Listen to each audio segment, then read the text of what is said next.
Hey everyone, I'm Troy, and today I'm going to show you a quick and easy way to turn your 4K footage into 3 separate 1080p camera angles.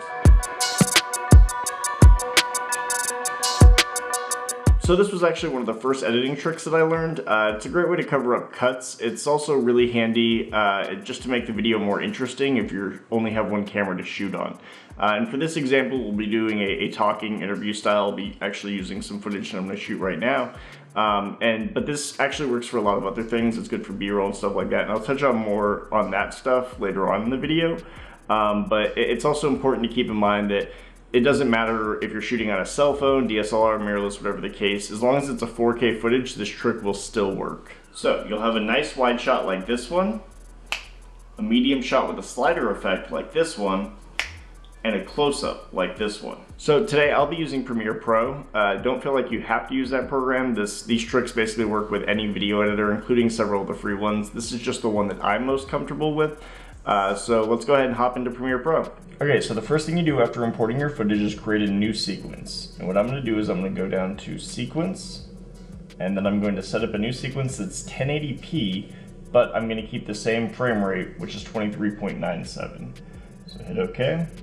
Alright, and then what you're going to want to do is you're going to want to bring your footage down into your timeline. And when you do this, it's going to give you a pop-up. This clip does not match the sequence settings. Change sequence to match the clip settings. You're going to want to keep existing settings. And the reason you're going to go ahead and do that is so that it stays in 1080p for the sequence. So go ahead and click it. Next, I like to duplicate the track 3 times. It gives me one for each of the angles, and it'll make it a lot easier to cut later on.